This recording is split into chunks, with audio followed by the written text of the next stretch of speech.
Falando sobre uma coisa que eu gosto muito de fazer, não sei se você gosta de fazer alguma. Eu só lembro de uma aqui que eu quero falar. Deixa eu ver se eu lembro mais alguma aqui. Tem uma que diz mais ou menos assim, ajuda aí se não for bem que eu vou dizer. Hoje levantei com uma vontade de ficar na cama. À disposição. Quem não arrisca é porque não tem caneta. É isso? E aquela que eu mais gosto, de repetir algumas vezes, essa é séria, essa tem uma profundidade tremenda. A vida é dura! Olha, aí o povo já sabe, tá vendo? A vida é dura para quem? Será que é verdade essa história? Sim ou não? Sim ou não? Olha aí, que filosofia tremenda. Na verdade, existem pessoas, alguns de nós são pessoas tão disciplinadas, tão rigorosas nos seus compromissos, tão empenhadas em viver a vida, que jamais deveriam se incomodar com um ditado como esse. A vida é dura para quem mora, mas eu não sou mole. Mas mesmo assim, há algumas pessoas que, mesmo sendo disciplinadas, sendo rígidas, uma verdadeira rocha de viver, são pessoas que, mesmo enfrentando a vida com todo o empenho que tem, essas pessoas acabam sendo vencidas pelas durezas da vida, pelas dificuldades da vida. Eu vou te falar o que eu estou dizendo, olha. Quando meu bisavô resolveu começar a trabalhar, ele não precisava saber nem ler nem escrever e ganhou a vida. Quando meu avô começou a trabalhar, ele não precisava ler e escrever, aí foi tentar trabalhar, se demonstra, se lascou, ele percebeu que precisava aprender a ler e escrever. Quando meu pai começou a trabalhar, bom, ele já sabia ler e escrever, né? Mas ele percebeu que só ler e escrever não bastava. Quando eu era criança, o pessoal dizia assim, olha, você precisa dominar bem a sua língua, o português, para você poder se comunicar, poder pelo menos saber se conversar com alguém para pedir emprego, sei lá, se você for um vendedor tem que saber explicar, se você for um professor tem que saber, você precisa conhecer bem o português. E aí, depois que eu cresci, eu percebi que além do português, que eu mal sei direito, né, precisava saber inglês. E aí um dia desse eu pensei assim, olha, vai chegar um tempo em que, além de o cara dominar bem a própria língua para poder sobreviver, vai ter que saber o inglês e vai ter que saber a língua do chinês, o tal do mandarim. E esses dias eu percebi, fazendo algumas pesquisas, que realmente hoje, os caras que estão no mercado, que falam 2 ou 3 línguas e falam o tal do chinês, já estão saindo na frente. Olha como a vida é dura. Quer ver só? Quantos de vocês sabem falar mandarim aqui? Deixa eu ver. Mandarim. Mandarim. Não, então fala mandarim em chinês. Mandarim. Não sabe. Olha como, eu também não sei. Olha como é difícil. E aí, se você tem todas as competências para poder se virar na vida, e você vai atrás de alguma coisa, aí tem mais 10 neguinhos que fazem exatamente o que você faz, se bobear até mais ainda. Aí você tem que lidar com essa dureza. Às vezes, você vai enfrentar uma situação qualquer, além de você ter que ter competências pessoais, ter alguma habilidade, concorrer com outras pessoas, você tem que lidar com os seus próprios traumas. Tem uma tal de, essa você conhece, uma tal de inteligência emocional, que explica o seguinte: 2 camaradas que cresceram, eles tiveram a mesma formação acadêmica, a mesma criação, a mesma família, estudaram na mesma escola, têm a mesma formação, a mesma idade, eles são iguaizinhos. E um dia eles vão para uma empresa participar de uma dinâmica e um é escolhido, outro é rejeitado. Por quê? Porque um deles tem uma inteligência emocional. Que diabo é inteligência emocional? É uma habilidade que eu nem sabia que tinha, eu tenho que ter e eu não sei o que é, senão eu estou lascado no mundo. E para piorar, alguns de nós têm todas as habilidades que precisam para se dar bem na vida. Aí se esbarra às vezes no preconceito. Às vezes porque você tem origem humilde, ainda existe, né? Às vezes um preconceito de pele, algumas atividades da vida. Tem um preconceito até de onde você estudar. Você é daquela escola aí, então você não deve ser boa coisa. Você mora onde? Eu moro lá.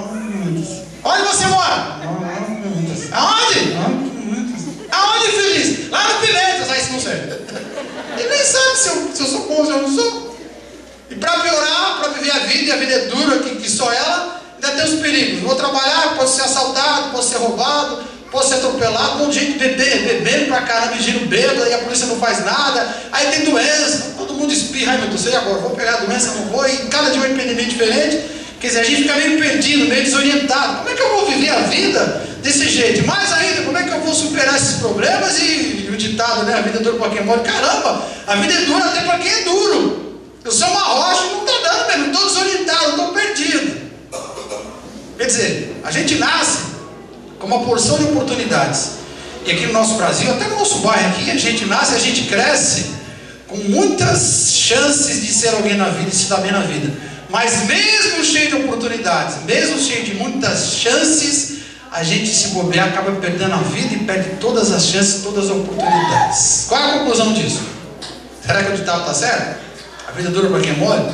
A verdade é que a maioria de nós não está preparada para enfrentar as dificuldades da vida. E aí, quando a gente se depara com o Evangelho, aí que vem uma boa notícia. Olha, existe uma promessa na palavra de que Deus vai dar toda a orientação que a gente precisa quando a gente estiver desorientado, estiver perdido. Diga amém. Amém. Existe uma promessa no Evangelho de que quando a gente tiver uma capacidade e a gente não conseguir desenvolver essa capacidade, Deus vai agir na nossa vida para que a gente desenvolva essa capacidade. Diga amém de novo. Amém. Existe uma promessa no Evangelho de que se eu não tiver capacidade nenhuma, Deus vai me dar capacidade. Diga amém. Olha que coisa maravilhosa. Existe ainda de lambuja, isso já é o suficiente, mas ainda tem outras promessas. Uma delas é o seguinte: não importa onde você vá, existe uma promessa no Evangelho que diz o seguinte: você pode, através de um relacionamento com Jesus Cristo, você pode andar, ainda que seja pelo vale da sombra da morte, porque mal nenhum vai te alcançar. Diga amém de novo. Olha que promessa maravilhosa. Vamos traduzir isso aqui numa linguagem poética, simbólica.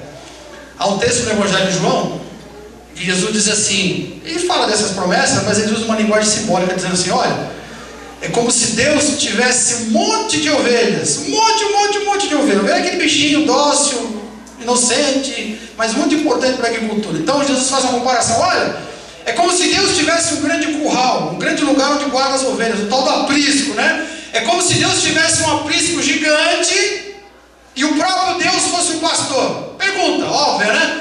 Se existe uma ovelha e Deus é o pastor daquela ovelha, algum mal pode acontecer com aquela ovelha, sim ou não? Mas ninguém toca, meu amigo, nem o capeta, nem o diabo toca nela. Existe uma promessa então dizendo: olha, você pode participar desse aprisco, você pode enfrentar a vida, porque Deus vai te conduzir, vai te ajudar, vai te disciplinar, vai te capacitar, vai te suprir. Existe uma promessa de que mesmo estando num mundo onde a coisa é complicada e terrível, é dura que só pedra, existe uma promessa de que você pode enfrentar e superar todas estas coisas. Diga glória a Deus. Agora presta atenção. No Evangelho de João, quando Jesus conta essa história, faz essa comparação, ele explica que para que você possa entrar nesse aprisco, fazer parte desse grande grupo de pessoas frágeis, iguais a ovelhinhas, em que Deus é o pastor, primeiro, para você entrar nesse lugar, você precisa se tornar um seguidor dele, um seguidor de Jesus Cristo. Somente eu me tornando um seguidor de Jesus Cristo é que eu posso entrar nesse curral onde Deus é o próprio pastor. Quem está entendendo, diga amém.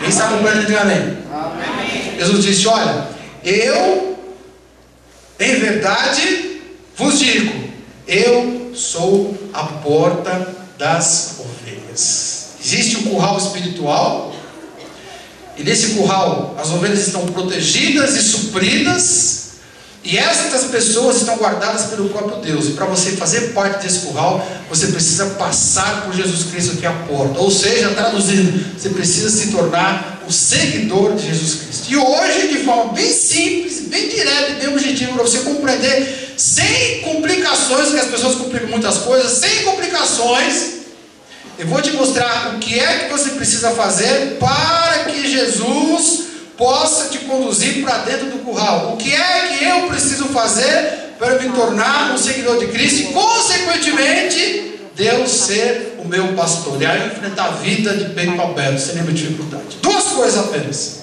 A primeira: você precisa usar a sua cachola, você precisa usar a sua inteligência. Em outras palavras, você precisa usar a sua razão. Esta pessoa, esse indivíduo que está sentado do seu lado, dá uma olhada bem na cara dele. Veja se tem cara de gente inteligente. Se for marido olhando para a mulher, fala que eu sou inteligente. Fala. Se olhar para mim com cara de que está me achando burra, você está lascado. Olha, não vai dormir no sofá hoje, cuidado, hein? Para que você se torne um seguidor de Jesus Cristo, mesmo que você não tenha uma cara de pessoa muito inteligente, você precisa usar a sua razão, a sua inteligência. No verso 8 de João capítulo 10, Jesus diz: todos quantos vieram antes de mim são ladrões e salteadores, bandidos. Mas as ovelhas, que é a gente aqui, ó, pessoas que acham que se alguma coisa não são nada, são carentes que precisam de Deus, essas pessoas não deram ouvido para esses ladrões, bandidos, esses salteadores. E o verso 4 ele diz assim: eu vou à frente deles, porque eu sou o pastor dela junto com Deus. Deus é o pastor, eu sou o pastor. Eles o seguem porque eles reconhecem a sua voz. O ladrão, o salteador aqui, representa tudo aquilo que pode se aproximar de você e falar assim: vem cá, tá difícil para vencer na vida? Tá difícil. Então, vem cá que eu posso te ajudar. Eu posso te proteger se você estiver exposto ao perigo. Eu posso te ajudar a desenvolver suas capacidades. Se você tem potencial, tem talento, mas a coisa não vai. Eu posso fazer você aproveitar as suas oportunidades, as chances da vida. Eu posso, até se você estiver sem nada e não tiver capacidade, eu posso te dar o suprimento, o alimento que você precisa. São situações que se aproximam de você com essa promessa. Por exemplo, não precisa responder o que eu vou perguntar, mas pensa comigo. Um dia, você pegou um galinho de arruda e amarrou atrás da orelha, assim ou não? Botar uma rodinha atrás da orelha, fala a verdade. Não responde, fala a verdade. Um dia você botou um galinho atrás da orelha, fala a verdade. Botou ou não botou? Botou ou não botou? Não vai responder? Às vezes a gente acha que as coisas místicas vai resolver o problema. De repente, sei lá, sexta-feira, não, quinta-feira eu vou ali na mesa branca. Sexta-feira eu vou ali na Quimbanda, que é o forte, né? No sábado eu vou no Adventista, o sétimo dia. No domingo na Igreja Batista, beleza? E no domingo de manhã, e só à noite, que de manhã eu vou na Igreja Católica. À tarde tem a missa carismática. Então vamos misturar tudo, né? Pegar brasileiro, sabe como é que é? Isso se chama misticismo. São coisas que a gente lança a mão, achando que vão nos dar a proteção, o suprimento, a orientação que a gente precisa. E na verdade, como diz o texto, são ladrões, são salteadores, coisas que nos enganam. Outra coisa que faz a gente pensar que a gente pode levar a vida sozinho é o tal do materialismo. Quando a gente é egoísta e a gente vive em função das coisas materiais. Olha para mim aqui, ó. Alguns de vocês são extremamente materialistas. Alguns de vocês vivem em função das coisas. E o pior é que a maioria das pessoas que vivem em função das coisas materiais tem quase nada. Como é que pode ser materialista se não tem nada? É exatamente por isso que ele é. E o materialismo vem com aquela coisa: olha, seja egoísta, guarde muito, seja mão de vaca, sovina, não ajude ninguém, manda todo mundo se lascar, pensa só no céu, e aí quando você ficar velho, você vai ter, mas tá beleza, como se tudo se resumisse às coisas materiais. Ladrão, salteador, tá te enganando. Outra coisa que a maioria de vocês aqui também ainda está vendo essa fase: achar que os bons anos da vida, que a força da juventude, beleza, saúde, dinamismo, essas coisas vão garantir a tua vida. Vão nada. Quantos de vocês têm menos de 15? Estão aqui, deixa eu ver. Menos de 15. Baixa a mão sua de cara de pau. Menos de 15, deixa eu ver. Quantos de vocês têm mais de 150? Deixa eu ver, quem tem mais de 150? Não? Ninguém? Eu tenho mais de 150? Não tem nada. Quantos de vocês têm mais de 40? Menos de 40? Ó. Quantos de vocês têm entre 20 e 30? Deixa eu ver. A maioria. No mínimo 50%. Essa idade é perigosa, velho. Sabe por quê? Eu tenho saúde, tenho energia. Se eu precisar, eu vir à noite mesmo e outro dia estou disposto para fazer que seja o que for. Eu sou bonito, sou jovem, né? Cheio de saúde. Eu vou enfrentar. Mas um dia, meu amigo, sinto lhe falar, mas você vai ficar velho. Vai perder os cabelos. Vai perder os cabelos. Quem mais vai perder o cabelo? Deixa eu ver. Vai perder os cabelos. Os que ficarem vão ficar brancos. O cabelo vai ficar branco. Vai ficar cansado. Vai perder as forças. E aí, se você confiou nesse ladrão, nesse salteador, você se lascou. Para você ter segurança na sua vida e enfrentar tudo como uma rocha, porque a vida é dura mesmo, para quem é mole, para quem é duro, a vida é dura, não escolhe ninguém, você precisa entrar no aprisco, precisa fazer parte do rebanho, para que Deus brigue as suas brigas, Mas para isso tem que passar por Jesus. Jesus disse: eu sou a porta, tem que passar por Ele para chegar nele. Para isso eu preciso da razão. Para que a razão? Para entender que essas coisas não resolvem nada. O que resolve é o próprio Jesus. Se você está duvidando, eu vou te falar. Vou te dar um exemplo. Ó. Um dia tinha um maluco deitado numa cama, uma espécie de maca. Diz a Bíblia que ele estava deitado ali, ó, há 38 anos. Por que ele estava deitado naquela maca há 38 anos? Porque era paralítico, não se mexia. E aí tinha uma lenda, um misticismo, de que havia um certo lago, um certo tanque ali, um poço de água, uma piscina. E tinha uma lenda que dizia o seguinte: de vez em quando vem um anjo, o anjo vem voando, dá uma triscadinha na água, uma ponta da asa, um anjo. E aí a água se mexe, o primeiro infeliz que tiver todo lascado que pular na água fica curado qualquer negócio. Eu imagino o desgraçado aí, 38 anos, mexia uma palha. Só a menina dos olhos mexia. E na cabeça dele ele acreditava. E na crendice dele, de vez em quando ele via água se mexendo. Mas ele falava, diz a Bíblia, só não se mexia. Mas a Bíblia mostra que Jesus é superior ao misticismo. Por que Jesus é superior ao misticismo? Você tem que ter a razão para pensar nisso e crer dessa maneira, velho. Para passar por Jesus e Deus se tornar o seu pastor, você precisa usar a razão e crer que Jesus é superior ao misticismo. Jesus chegou: meu, o que você está fazendo aí? Eu quero lá, mas quando dá, quando eu penso em alguém já foi, não sei o quê. Jesus: para de palhaçada, levante e anda. E o cara levantou e saiu andando. Olha que coisa louca. Que arruda, o que, rapaz? Que macumba, o quê? Que não sei o quê, não sei o quê, o quê? Jesus é superior ao misticismo. Basta eu pensar, basta usar a minha razão. Se eu acho que ser um materialista eu vou conseguir vencer a vida, você está enganado. Porque Jesus também é superior ao meu materialismo egoísta. Um dia alguém chegou para Jesus e falou: Jesus, está vendo aí, ó? Tem 5.000 homens, só homens, fora as mulheres e as crianças. Uma multidão em volta de Jesus. Está tarde, manda esses caras embora, estão com fome, a gente passou o dia inteiro ensinando. Manda esses caras embora, Jesus. Jesus: deixa eles aí, vamos comer junto, é hora de jantar já. E um olhava para o outro, os discípulos 12, né? Um olhava para o outro olhava para o outro, que Jesus dessa vez está enroscado, né? 5.000 homens, fora as mulheres e as crianças. Aí Jesus fala assim para eles: o que a gente tem para comer? E alguém dizendo: olha, tem aqui 2 pães, o senhor entendeu, Jesus? 2 pães, e meia dúzia de peixinhos e mais nada. Passa aqui para mim. E aí diz a Bíblia que Jesus fez um milagre onde 5.000 homens comeram, fora as mulheres e as crianças. Vai fazendo a conta quantas pessoas comeram, porque Jesus pegou meia dúzia de pãozinho, meia dúzia de peixinho e multiplicou para tanta gente. E se eu tenho a relação com esse Jesus que faz até esse tipo de milagre, será que eu preciso estar preso ao materialismo? É questão de inteligência, de razão. E se eu estou confiando na minha força, na minha juventude, na minha beleza, seja o que for, essas coisas desaparecem. Tem que confiar no próprio Jesus. Um dia ele foi numa casa e tinha uma menina de 12 anos lá morta. E os pais, coitados, desesperados, morreu, acabou, toda a vida dela foi embora. E agora? Todo mundo chorando. E Jesus, eu não sei se para provar a fé deles ou sei lá, para mexer com eles, disse assim: pessoal, mostra o quarto da menina, onde ela está deitada morta. Vamos lá, porque ela não está morta, está dormindo. Diz a Bíblia, começaram a rir, já disse: tá doida, ela morreu. Daqui a pouco vamos enterrar, o médico já está morta. 12 anos, tinha acabado a vida dela, jovem ainda.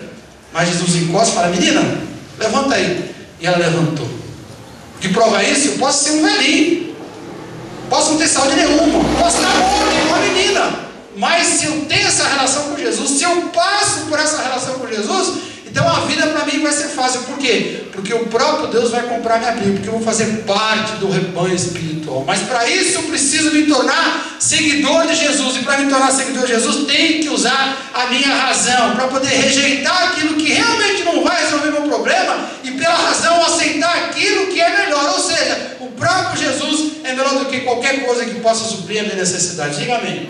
Sabe para onde eu sou Jesus? Porque Ele é digno de cada um.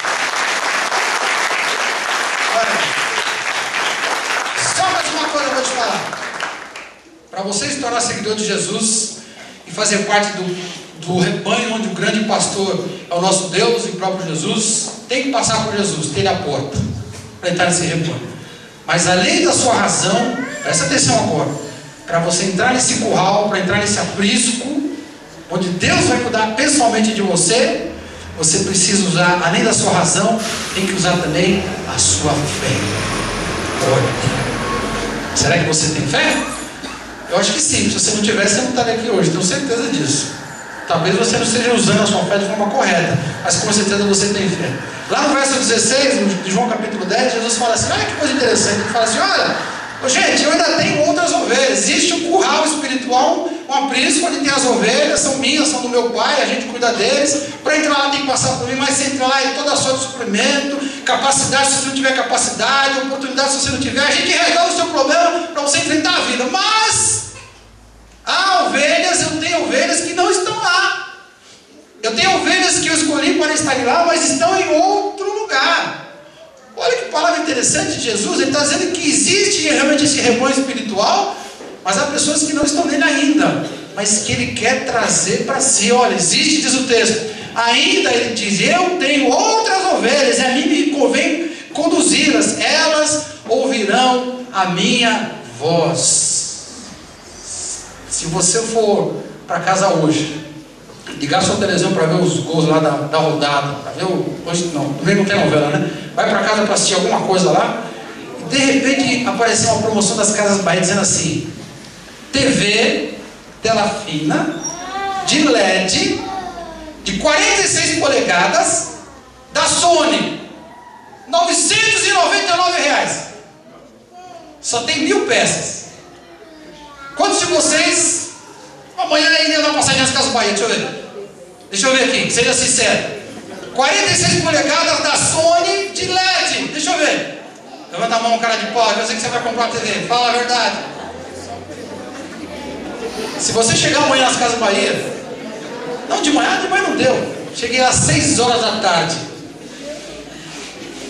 900 pau, R$1.000, uma TV de LED de 46 polegadas? Não tem dinheiro, cartão, sogra, sei lá, qualquer fundo financeiro mais perto, um amigo rico, não sei. Se você não puder amanhã de manhã nas Casas Bahia, só tem 1000 TVs. Se amanhã você chegar 6 horas da tarde, depois que sai do emprego, nas Casas Bahia, quantas TVs você vai encontrar? Quantas? Nenhuma. Por quê? Meu amigo, aquilo que é bom desaparece logo. Ainda mais quando está barato, o que é bom é caro, a gente não come, então sempre tem lá, mas esse preço. E se for de graça? Pior ainda. Peraí, vamos devagar aí.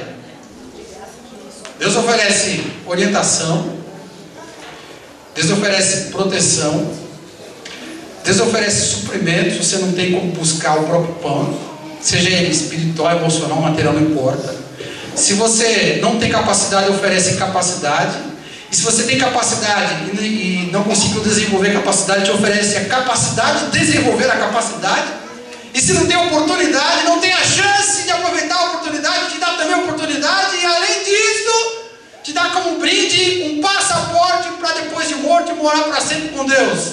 E de graça! Será que eu não ia querer? É claro que eu vou querer, não sou louco afinal. Mas eu não estou falando de razão agora, estou falando o quê? Da fé. Nesse caso, eu preciso da fé para acreditar o seguinte: a coisa é boa. Jesus falou aqui que tem vaga. Eu preciso correr? Não. Aí que entra a fé. Eu preciso crer que Jesus me quer lá, que a vaga é minha. Pode aparecer 10.000 sujeitos na frente, mas Ele quer a quem? A mim. Está lá o meu lugar garantido. Ele disse: olha, eu tenho outras ovelhas que são minhas, é uma questão de tempo, eu quero elas comigo. Eu não quero nem entrar no mérito aí se tem razão, se não tem, como é que ele escolheu. Esse é o problema dele. Para mim não importa por quê. O que para mim importa são as implicações. Se Jesus me escolheu, e é preciso ter fé para acreditar nisso. Agora não é razão, acreditar que ele escolheu, pronto. Se ele me escolheu, quais são as implicações? Muitas, vou te dar só duas. Vai ficar de bom tamanho. Primeira coisa, eu tenho muitos motivos para, se eu estivesse no lugar de Jesus, não escolher a mim mesmo. Mas Jesus me ama, Deus me ama do jeito que eu sou. Ele me escolheu? Escolheu, peraí. Mas como Jesus escolheu? Eu não te conheço não? Eu sou sem vergonha, eu sou safado, eu sou mentiroso, eu tenho um monte de B.O. nas minhas costas, Tem coisa que os outros sabem, mas tem coisa que os outros não sabem. Eu sou mau caráter. Mas mesmo assim ele me escolheu, significa o quê? Ele me ama do jeito que eu sou. Não importa o que aconteça, não importa o que alguém diga para você, não importa o que o diabo diga para você, não importa o que a tua própria consciência diga, deixa disso, para, esquece esse negócio de fé. Você não merece o céu, não, você está doido? Você não merece nem que Deus te ajude aqui nesse mundo, quanto mais morar com Ele para você, está doido, esquece. Aí você não precisa de razão, aí você precisa de fé, para confiar no amor incondicional de Jesus que te ama do jeito que você é. A Bíblia diz que 2 sujeitos resolveram orar, falar com Deus. Um era arrogante, soberbo, religioso, né? Fazia todas as coisinhas religiosas certas, moralmente correto. Na hora de orar dizendo, pois é, Deus, a gente estamos aqui orando, porque não sei o quê, batia a mão no peito, diz a Bíblia, o que eu faço, o que acontece, pererê, mororó. E a Bíblia diz também que o outro foi orar, só que o outro, ele era tão desgraçado ou mais do que aquele primeiro. Só que ele tinha consciência disso. Eu não mereço nada, não mereço que Deus me escute. E ele tinha tanta consciência que Deus não podia escutá-lo pela condição dele. Mesmo assim ele acreditou no amor de Deus. E diz a Bíblia assim que de cabeça baixa, ele só batia dizendo, Senhor, se for possível, você mandar um raio lá de cima, desculpa, cara de pau. Eu sei que eu sou um cara de pau terrível, de falar alguma coisa porque eu mereci para o inferno, mas... Arrependido, culpado, mau caráter, sujo, cheio de mel nas costas, mas arrependido. E a Bíblia diz que esse camarada, que apesar de ser do jeito que era tudo torto, esse camarada foi para casa participando a partir daquele momento do grande curral espiritual, cujo pastor é o próprio Jesus. Diga glória a Deus. Olha que amor sensacional. Eu preciso acreditar nisso. Agora não é lógica, é fé. Para me tornar um cristão, para me tornar um seguidor de Cristo, um cristão, eu preciso passar por Jesus. Para poder entrar nesse curral, eu tenho que passar por Jesus. Mas para isso eu preciso de fé. Fé para acreditar que Deus me ama do jeito que eu sou. E mais ainda, fé para acreditar que se Deus me ama do jeito que eu sou, e foi Ele quem me escolheu, e Deus não dá ponto, você não sabe o que está fazendo. Se Ele me escolheu, não foi para ficar moscando. E aí, Deus me escolheu, e aí? Ele vai te dar comida, vai te dar emprego, vai te ajudar a ser crescer no caráter, crescer no temperamento, ser um bom cidadão. Deus me escolheu só para isso e morrer no céu? Não. Deus me escolheu porque Ele tem um propósito para a minha vida específico. Olha, muitos de nós aqui, não falam, mas lá no fundo sente um vazio esquisito dizendo assim, puxa vida, será que a vida é só isso mesmo? Nascer, se alimentar, crescer, procriar, ter filhos, envelhecer e morrer, e aí acabou? Será que não tem mais nada? Não. Pela fé eu preciso acreditar que além de Deus cuidar da minha vida, Ele vai me dar um plano, um propósito, uma direção, alguma coisa que eu tenho que fazer, uma missão para essa minha vida. Cada um de nós, escolhidos por Deus, recebe junto com essa oportunidade de entrar no curral espiritual de Deus, o pastor, recebe também pela fé uma determinação, um propósito, uma missão que muda toda a nossa existência. A partir daí, pela fé, eu acredito que Deus tem um plano realmente para a minha vida. Basta eu participar desse curral, descobrir esse plano, e aí a minha vida nunca mais vai ser a mesma. Quem acredita, diga amém. Amém. Vamos terminar? Vamos ficar em pé, em nome de Jesus. Eu pensei muito como é que eu terminar essa mensagem de hoje. Eu resolvi terminar falando uma coisa que todo mundo conhece, contando aquela velha história, aquela velha ilustração, aquela parábola que as pessoas chamam de pegadas na areia. Só que eu quero te falar uma coisa diferente sobre isso. Quem conhece essa história? Deixa eu ver. Quem conhece? Aí, Então não errei na escolha. Todo mundo conhece, essa é a intenção. Diz a história, a lenda, de que o sujeito morreu. E depois que ele morreu, foi mostrado para ele toda a sua vida. Só que foi mostrado através de uma caminhada na praia, na areia da praia. E aí então, ele percebe que ali, ele está caminhando, ele vê as pegadas. E alguém diz assim, olha, esse par de pegadas aqui são teus pés, tuas pegadas. Então, um par de pegadas, 2 pezinhos são teus. E esse outro par de pegadas aqui, é de Deus. E aí ele começou a observar. E aí ele reparou, diz a história, diz a lenda, e que em alguns momentos da vida dele, nos momentos mais difíceis, não havia 2 pares de pegadas, mas somente um. Então, na hora que a coisa apertou, eu fiquei sozinho. Aí perguntou: escuta, eu fiquei sozinho? Não, meu filho, disse alguém. Na hora que você só vê um par de pegadas, na verdade ali, a pegada não é tua, é de Deus. Deus te pegou no colo. Olha que imagem bonita, né? Então quer dizer que nos piores momentos da minha vida, Deus pegou no colo. Exatamente, muito bem. Essa é a história que a gente escuta por aí. Mas a minha versão é um pouco diferente. Existe muitos de nós aqui, que se morrer hoje, e for mostrado para ele, na forma de pegadas na areia, toda a sua vida, ele vai ver pegadas. Em outros momentos, só um pó de pegadas. E se ele perguntar: escuta, quando só tem um pó de pegadas, era Deus me carregando? Alguém vai dizer: não, era você andando sozinho. Palhaçada comigo? Por que Deus andando? Mas como? A história não dizia que era... Não, meu filho, presta atenção. A parábola, a história só funciona se você fizer parte do rebanho. Porque se você está fora do rebanho, você vai andar sozinho mesmo. Deus carrega no colo? Carrega.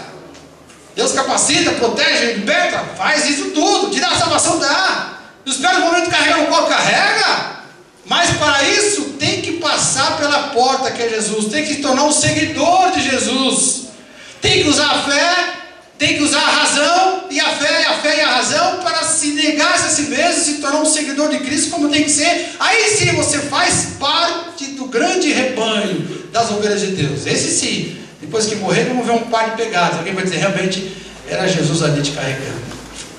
Hoje, nesta noite, alguns de vocês recebeu de Deus a oportunidade de entrar dentro do curral, dentro do aprisco espiritual, onde Deus é o pastor.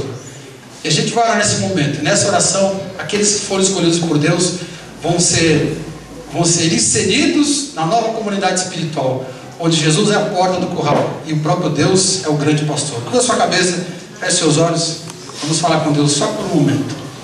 Querido Deus e Pai, Deus Todo-Poderoso, neste momento que a gente está aqui reunidos, juntos, cultuando o Senhor, ouvindo a música, cantando, e agora ouvindo a palavra, nós pedimos que o Senhor nos ajude, em nome do Teu Filho Jesus. Fecha bem forte os teus olhos aí onde você está. Fecha bem forte os teus olhos. Querido Deus e Pai, Espírito Santo de Deus, vem agora e toca na mente, na razão, toca agora no coração, na fé das pessoas que estão aqui nesse lugar, que ainda não fazem parte da família espiritual, ainda não fazem parte do aprisco, do curral espiritual, que ainda não podem ser protegidas, supridas, guardadas, alimentadas pelo Supremo Pastor, porque ainda não passaram pela porta que é o próprio Jesus. Ajuda essas pessoas agora. Fecha bem forte os teus olhos, abre a sua mente, abre o seu coração.